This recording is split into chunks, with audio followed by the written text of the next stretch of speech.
আরাআইতাল্লাযী ইউকাযযিবু বিদ্দীন ফাযালিকাল্লাযী ইয়াদুল ইয়াতীম ওয়া লা ইয়াহুদ্দু আলা তুআমিল মিসকিন। দ্বীন ইসলাম তথা বিচারের দ্বীনকে অস্বীকার করেছে সে লোকটি সম্পর্কে কি তুমি বিবেচনা করেছো? সে কোন লোকটি? যে লোকটি এতিমকে গলা ধাক্কায় দেয়, মিসকিনদেরকে খেতে দেয় না, পরস্পরকে মিসকিনকে খাবারের ব্যাপারে উৎসাহিত করে না, এতিমকে গলা ধাক্কা দেয়। এই জন্য পরকালকে অস্বীকার করলো, এই জন্য ইসলামকে অস্বীকার করলো, এই জন্য দ্বীনকে অস্বীকার করলো। এরপরে সে নামাজ পড়ুক, রোজা রাখুক, তার নামাজ, রোজা, হজ, যাকাতের গুরুত্ব বহন করবে না। কিয়ামতে যেসব লোক জাহান্নামে যাবে তার মধ্যে দুটি কারণ হবে সবচেয়ে বড়। একটা হচ্ছে আল্লাহর প্রতি ঈমান না আনা, আর একটা হচ্ছে এতিম মিসকিনদেরকে খেতে না দেওয়া। এদের শাস্তি কিরকম হবে? আল্লাহ রাব্বুল আলামিন বলেন, যারা এতিম মিসকিনদেরকে খেতে দিবে না, গলায় ধাক্কা দিবে, তাদের সঙ্গে দুর্ব্যবহার করবে, আল্লাহ পাক বলেন তাদের অবস্থা কি হবে শোনো। খুযূহু ফাগুল্লুহু সুম্মাল জাহিমা সাল্লুহু। বলা হবে ধরো এই লোকটারে, ধরো আর তাকে তার গলায় ফাঁস লাগাও, তাকে জাহান্নামে নিক্ষেপ করো। নাউযুবিল্লাহি মিন যালিক। আর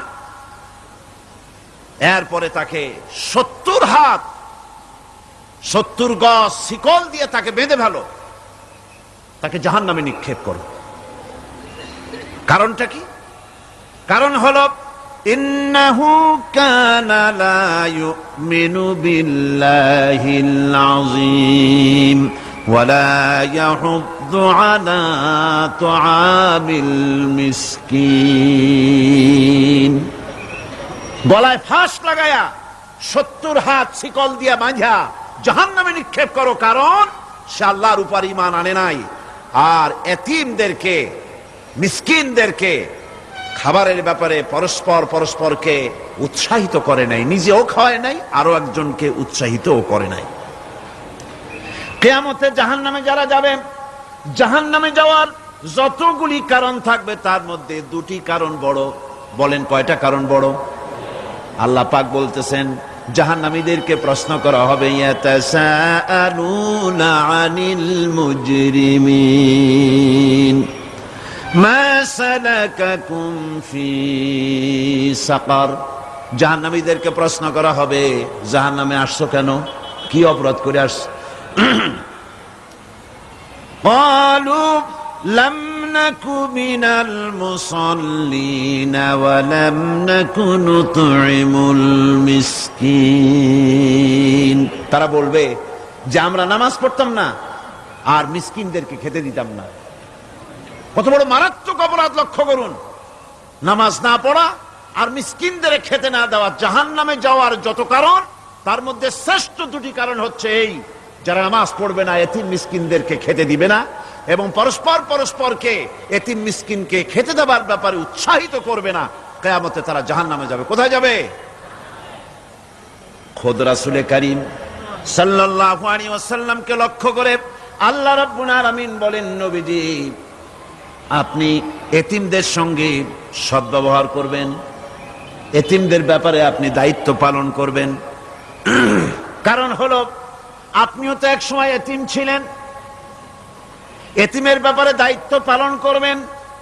কোরআনে কারীমে রব্বুল আলামিন বলেন, আলাম ইয়াজিদকা ইয়াতীমান ফাআওয়া। ও নবী, আমি কি আপনাকে এতিম অবস্থায় পাই নাই? আর তারপরে আমি কি আপনাকে আশ্রয় প্রদান করিনি? আপনাকে আমি এতিম অবস্থায় পেয়েছি, এরপরে আপনাকে আশ্রয় দিয়েছি। রাসূল তো এতিমদের সরদার। পৃথিবীর কোন এতিম যেন বলতে না পারে নবীজি আমার ব্যাপারে কি বলবেন, আমি তো এতিম মানুষ, আর তিনি আমার ব্যাপারে কিভাবে আমার দরদ বুঝবেন। নবীজিকে আল্লাহ পাক কেমন এতিম বানালেন, সমস্ত দুনিয়ার এতিমদের সর্দার বানালেন।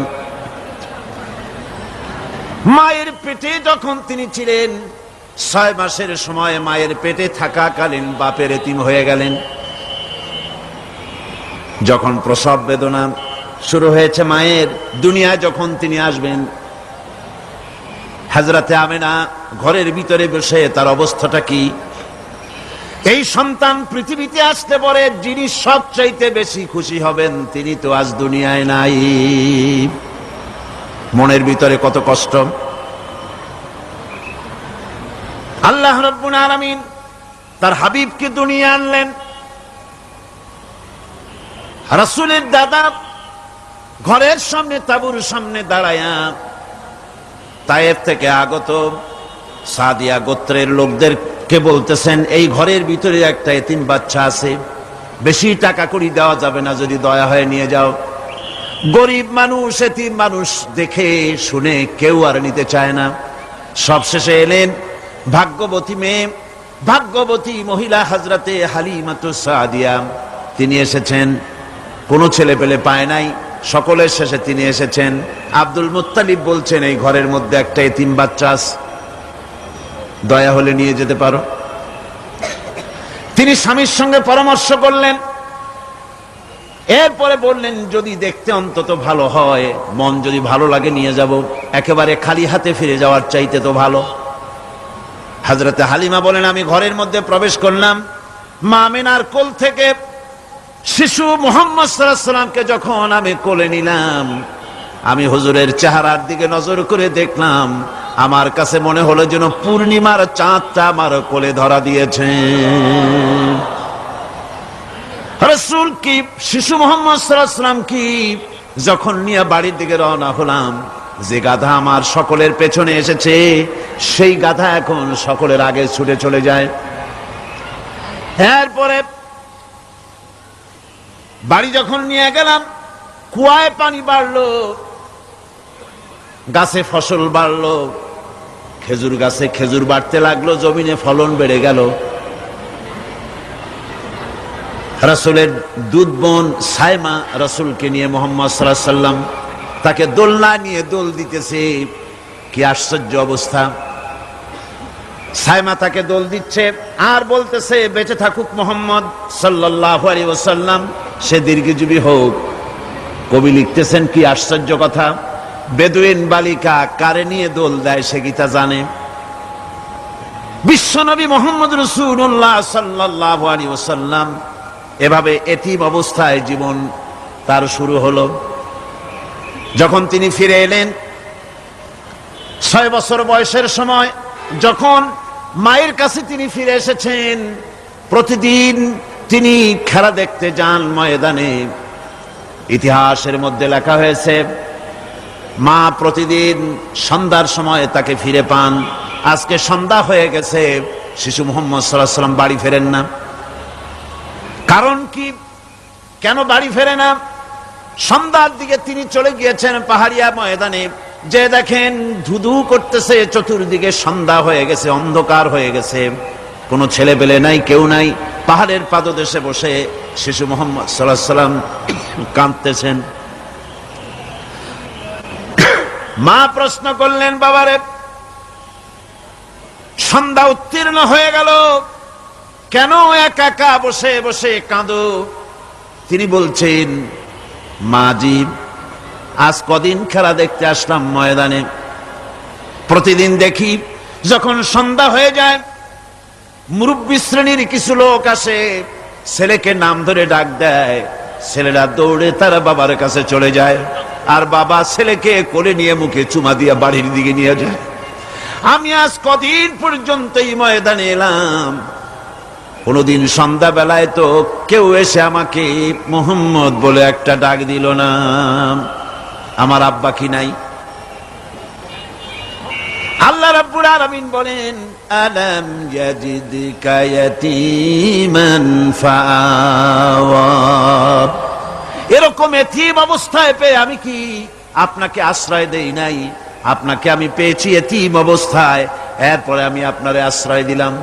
ووجدك ضالا فهدى এরপরে আমি আপনাকে পথ হারা পেলাম, আমি আপনাকে পথের দিশা দিয়া দিলাম।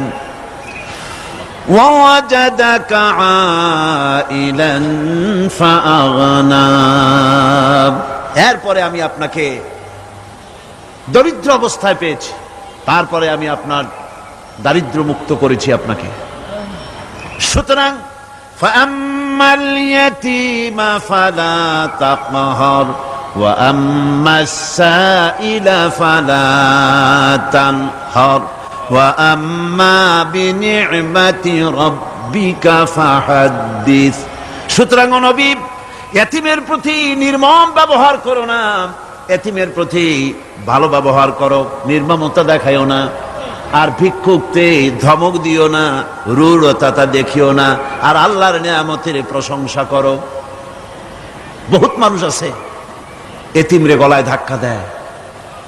মানুষ যখন ভিক্ষা নিতে আসে, গরিব মানুষ ভিক্ষা চাইতে আসছে, আমি আত্মাহিত জানো, দোয়া কুনুত জানো, বাড়ি যেয়ে কাজ করবা, এই সব আজে বাজে কথা বলিয়া ভিক্ষা দেয় না। সাইলকে ধমক দিতে রাসূল করিম সাল্লাল্লাহু আলাইহি ওয়াসাল্লাম নিষেধ করেছেন, সাইলকে ধমক দিও না। গাড়িতে বসে যাচ্ছেন সাহেব, ট্রাফিক মোড়ে যখন সিগন্যাল জ্বলল, গাড়িগুলি দাঁড়ায় গেল, ফকির এসেছে, হাত নাই পাও নাই, বুড়া মানুষ, একটা পয়সা বার করে না। আবার এই মানুষটি ওই ফকিরকে ধমক দিয়া বার করে দিল।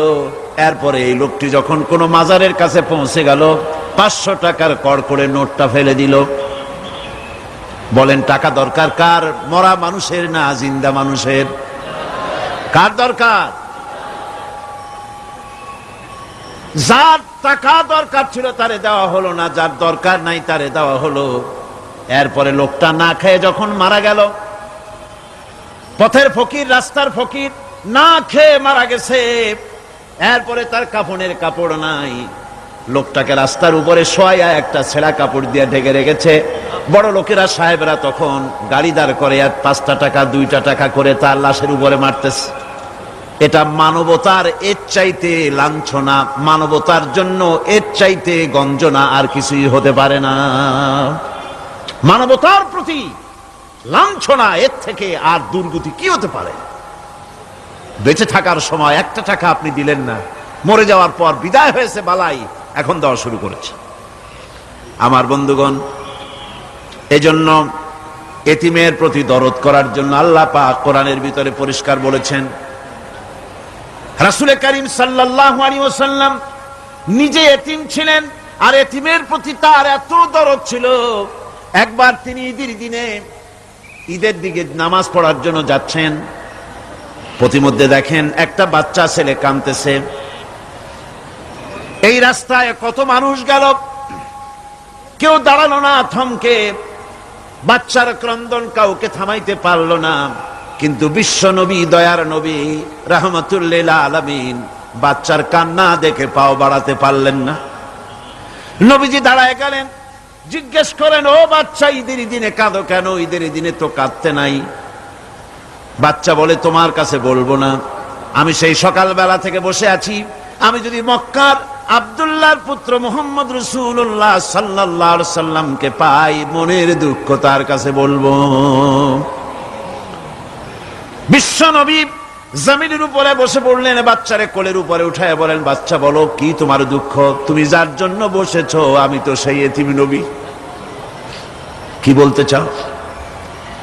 বাচ্চা বলতেছেন, ইয়া রাসূলুল্লাহ, আমার বাবা মারা গেছে, সেই ছোট্টবেলায় একেবারেই তখন মায়ের পেট থেকে আমি আসার পর বাপ মরে গেল, আমার মা আর একজনের সঙ্গে বিয়ে বসেছে, সেই পুরুষটি আমারে দেখতে পারে না, আমার মা যদি আমারে কোলে করে সে সহ্য করতে পারে না, আমারে চুমা খাইলে সহ্য করতে পারে না, আমারে খাবার দিলে মা মার খায়।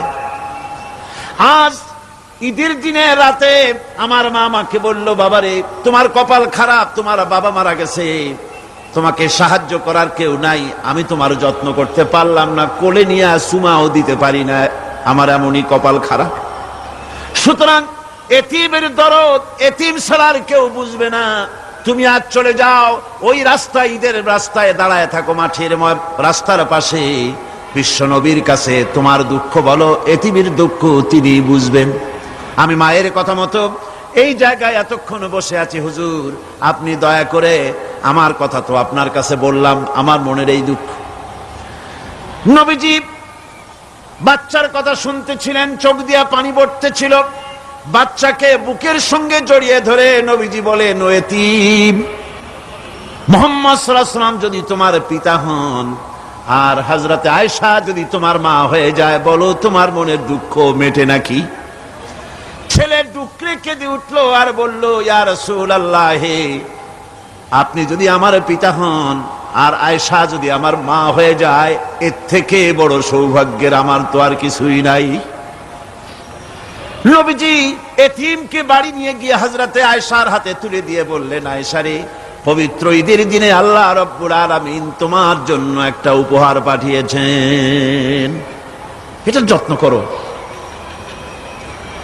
এতিমের প্রতি দরদ রাখার জন্য আল্লাহ রাব্বুল আলামিন বলেছেন, এতিম, মিসকিন, বিধবা, অসহায় লোক, তাদের প্রতি যাতে করে মুসলিম সমাজ লক্ষ্য রাখে, সেজন্য আল্লাহ পাক নির্দেশ করেছেন। বুখারী এবং মুসলিম শরীফের হাদিসে এসেছে, আস-সাই আলাল আরমালাত ওয়াল মিসকিন কাস-সাই ফি সাবিলিল্লাহ। বিধবাদের জন্য, মিসকিনের জন্য কেউ যদি কোনো উদ্যোগ গ্রহণ করে, কেউ কোনো সাহায্য দেয়, জিহাদের ময়দানে জিহাদ করে আল্লাহর রাস্তায় যে সওয়াব পাওয়া যায়, যে মর্যাদা পাওয়া যায় আল্লাহর কাছে, এতিম, মিসকিন, বিধবাকে সাহায্য করলে সেই সওয়াব আল্লাহ রাব্বুল আলামিন আমলনামায় দিয়ে দেন। ইসলাম যেহেতু মজলুম মানবতার জন্য পৃথিবীতে এসেছে, যারা বলে ইসলাম পুঁজিবাদের আশ্রয়স্থল, তাদের মতো বেকুব আর নাই। এই কথা তারা বলে উদ্দেশ্যমূলক ভাবে, রাজনৈতিক উদ্দেশ্যমূলক ভাবে সব কথা বলে। ইসলাম যদি পুঁজিবাদের আশ্রয়স্থল হবে, তাহলে তো ইসলাম সর্বপ্রথম কবুল করত ধনীরা, কথা ঠিক কিনা কন? কিন্তু ইসলাম কবুল করলো সর্বপ্রথম কারা? সর্বপ্রথম ইসলাম কবুল করেছে নিগৃহীত, নির্যাতিত গরিব মানুষগুলি, হযরত বেলালের মতো মানুষ, আম্মারের মতো মানুষ। এই সব গরিব মানুষগুলি, নারী, গরিব, অসহায়, নির্যাতিত, তারা ইসলাম কবুল করেছেন সর্বপ্রথম। সুতরাং ইসলাম পুঁজিবাদের আশ্রয়স্থল নয়, ইসলাম হচ্ছে দুনিয়ার সমস্ত মজলুম মানবতার আশ্রয়স্থল। যেরকম আলহামদুলিল্লাহ। আমার বন্ধুগণ, ইসলামী বিপ্লবীর দাওয়াতের পর্যায়ে মক্কি জিন্দেগিতে যখন সূরাগুলি রাসূলের আসতেছিল, সেই সময় আল্লাহ রাব্বুল আলামিন বলেছেন, ওয়াহাদাইনাহুন নাজদাইন, আমি কি উভয় স্পষ্ট পথ তাদেরকে দেখায় দেই নাই? উভয় স্পষ্ট পথ তাদেরকে দেখানো হয়েছে। ফালাকতাহামাল আকাবাতা ওয়া মা আদরাকা মাল আকাবা ফাক্কু রাকাবা। তুমি কি জানো, তারা, আসল কথা হলো তারা সেই দুর্গম বন্ধুর ঘাঁটিটি অতিক্রম করতে চায় না। তুমি কি জানো সেই বন্ধুর দুর্গম ঘাঁটিটি কি? তা হচ্ছে শৃঙ্খল বন্দি দশা থেকে মানুষদেরকে মুক্ত করে দেওয়া, আর আও ইতআমুন ফি ইয়াউমিন যী মাসগাবা ইয়াতীমান যা মাকরাবা আও মিসকিনান যা মাতরাবা। উপবাসের দিনে নিকটবর্তী এতিম দুঃখীকে খেতে দেওয়া, আর ধুলামলিন মিসকিন যারা আছে তাদেরকে খেতে দেওয়া, যাদের পেটে খাবার নাই ক্ষুধার দিনে খুঁজে খুঁজে তাদেরকে খাবার দেওয়া। এই সমস্ত কাজ যারা করবে, আল্লাহ রাব্বুল আলামিন তাদের সম্পর্কে বলেছেন, উলাইকা আসহাবুল মাইমানা, কিয়ামতের দিন এদের ডান হাতে আল্লাহ রাব্বুল আলামিন আমলনামা দান করবেন। জোরে কোন সুবহানাল্লাহ। আমলনামা বেঈমান যারা তাদের হাতে আসবে, তাদের কোন হাতে আসবে? বাম হাতে, আর আমলনামা ডান হাতে আসবে কাদের? এই সমস্ত লোকদের যারা এতিমকে মিসকিনকে যারা খেতে দিয়েছে। আর খেতে দিয়ে এতিম মিসকিনদেরকে খেতে দিয়ে তারপরে এর দ্বারা তাদেরকে কোনো খোটা দেয় নাই। তাদেরকে কেন খাওয়াইস? কোরআনে কারীম বলছে وَيُطْعِمُونَ الطَّعَامَ عَلَى حُبِّهِ مِسْكِينًا وَيَتِيمًا وَأَسِيرًا। আল্লাহর সৎ লোকেরা আল্লাহর ভালোবাসায় উদ্বুদ্ধ হয়ে খাবার খাওয়ায় মিসকিনদেরকে, এতিমদেরকে।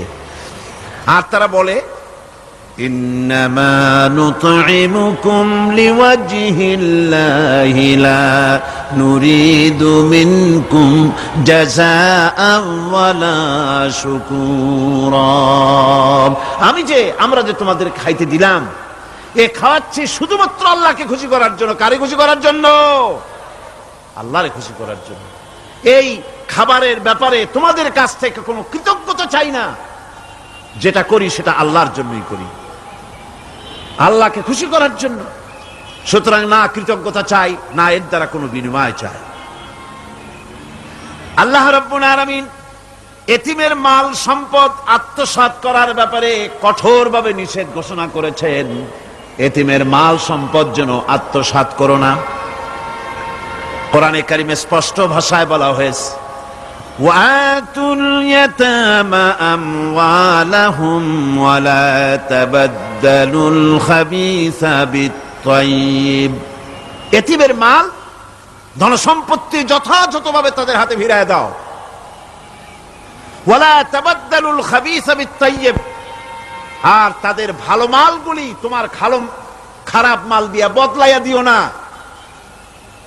ওয়ালা তাকুলু আমওয়ালাহুম ইলা আমওয়ালিকুম ইন্নাহু কানা হুবান কাবীরা।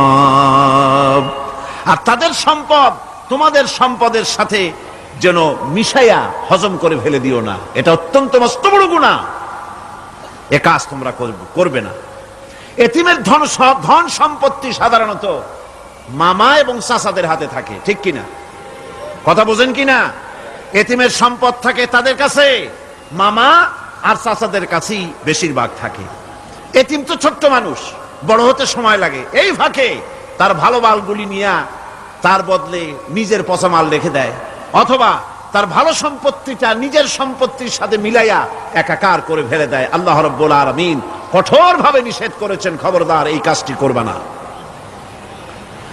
যারা এমন কাজ করে, এতিমের মাল যারা নষ্ট করে, এতিমের মাল যারা খায়, তাদের সম্পর্কে আল্লাহ পাক বলছেন ইন্নাল্লাযীনা ইয়াকুলুনা আমওয়ালাল ইয়াতামা যুলমান ইন্নামা ইয়াকুলুনা ফি বুতুনিহিম নারা ওয়া সায়াসলাউনা সাঈরা।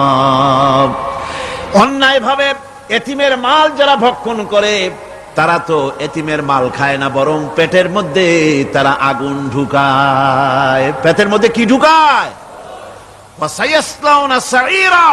আর অচিরেই এদেরকে জাহান্নামে নিক্ষেপ করা হবে। কোথায় নিক্ষেপ করা হবে? জাহান্নামে।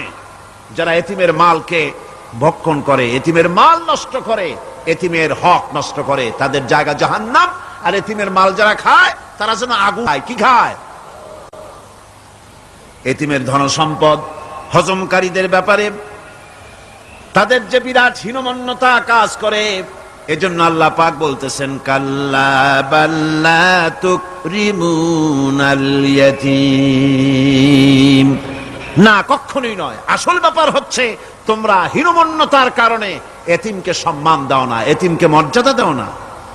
ওয়ালা তাহাজ্জুনা আলা তুআমিল মিসকিন, আর মিসকিনদেরকে তোমরা পরস্পরকে খেতে দেওয়ার জন্য তোমরা উৎসাহিত করো না। নিজেরাও খাও না, অন্যদেরকেও সে পথে উৎসাহিত করো না। এই যে কাজগুলি তোমরা করো, এটা মস্ত বড় অপরাধ। আল্লাহ রাব্বুল আলামিন এতিমের মাল সম্পর্কে আরো বলছেন ওয়ালা তাকরাবু মালাল ইয়াতীম ইল্লা বিল্লাতী হিয়া আহসান হাত্তা ইয়াবলুগা আশুদ্দাহু, আল্লাহ পাক বলছেন এতিমের মালের নিকটবর্তীও হবে না যতক্ষণ পর্যন্ত তারা যৌবন প্রাপ্ত না হয়, বুদ্ধি শুদ্ধি না আসে, ততক্ষণ পর্যন্ত এতিমের মালের কাছে যাবে না। হ্যাঁ যাবে, মালটাকে রক্ষণ করার জন্য, রক্ষণাবেক্ষণ করার জন্য, মালগুলি খাওয়ার জন্য না। এতিমদের ব্যাপারে আল্লাহ পাক এভাবে সতর্ক করেছেন। মানুষ যখন, বাচ্চাগুলি যখন এতিম হয়ে যায়, বাচ্চা বেঁচে থাকতে, বাচ্চার বাপ মা বেঁচে থাকতে বাচ্চারে কোলে নেয়। দেখবেন বড় লোকের ছেলে দেখতে ভালো দেখা যাচ্ছে না, নাকে ময়লা তাতে ময়লা, তারপরেও বড় লোক, সেই জন্য বাচ্চাটারে কোলে নেয়। ইচ্ছা করে না, তারপরেও তারে খুশি করার জন্য কোলে নেয়। করে না কি এরকম? এরকম করে। বাপ মা বেঁচে আছে তখন চাচাতে মামুতে ভাগ্নাকে ভাতিজাকে আদর করে কোলে নেয়, ঘাড়ে নেয়, চুমা খায়। আর যখন বাপ মা মরে গেল, বাপ যখন মারা গেল, এই ছোট্ট বাচ্চাটি চাচার দিকে ফেলফাল করে তাকায়, মায়ের দিকে তার মামার দিকে ফেলফাল করে তাকায়, একটি বারের জন্য কোলে নিয়ে তখন আর আদর করে না। মনের মধ্যে তখন দুর্বিসন্ধি থাকে, এই বাচ্চা মরুক অথবা তার সম্পদ যা আছে সম্পদগুলিকে লুটপাট করে নেই। দেখেন এবার মিলান কথার সাথে আল্লাহ পাকের, লাইসাল বিররা আন তুওয়াল্লু ওয়ুজুহাকুম কিবালাল মাশরিকি ওয়াল মাগরিব। পূর্ব পশ্চিমে কত মাথা ঘুরালে, কত সেজদা দিলে, এটাই কিন্তু পুণ্যবান হওয়ার জন্য বড় কথা নয়, বরং শর্তই হলো আগে যা বলেছি সেগুলি। আর শর্ত হলো এতিম মিসকিনদেরকে, বিধবাদেরকে, অসহায়দেরকে সাহায্য করতে হবে। এগুলি করলে তাহলে তুমি মুমিন বলে প্রমাণিত হবে, তুমি সৎ ব্যক্তি, ভালো মানুষ, নেককার, পুণ্যবান বলে আল্লাহ পাকের দরবারে তুমি প্রমাণিত হবে। আমি এই বিষয়ের উপরে রাত প্রায় অনেক হয়ে গিয়েছে, 9:45 মতো, অনেক দূর থেকে আপনারা আসেন, কাজী আমি আলোচনা আজকে আর বাড়াবো না। মোনাজাতের জন্য বসেন, এক্ষুনি মোনাজাতের জন্য দাঁড়ানো ভাইরা সব বসে পড়েন। আল্লাহুম্মা আমিন। রব্বানা যালামনা আনফুসানা ওয়া ইন লাম তাগফির লানা ওয়া তারহামনা লানাকুনান্না মিনাল খাসিরিন। রব্বানা লা তুযিগ কুলুবানা বা'দা ইয হাদাইতানা ওয়া হাব লানা মিন লাদুনকা রাহমাতান ইন্নাকা আনতাল ওয়াহ্হাব। আয় আল্লাহ তাআলা, এই বিশাল জনসমুদ্র নিয়ে তোমার দরবারে হাত তুলেছি পবিত্র মেরাজের রজনীতে। আয় আল্লাহ, তুমি দয়া করে মেহেরবানি করে আমাদের আলোচনা, দুরুদ সালামের সওয়াব আমাদের বিশ্ব নবী, তোমার প্রিয় হাবিব জনাবে মুহাম্মদ রাসূলুল্লাহ সাল্লাল্লাহু আলাইহি ওয়াসাল্লামের রূহ মোবারকে পৌঁছায়া দাও। সমগ্র বিশ্বের মাটির নিচে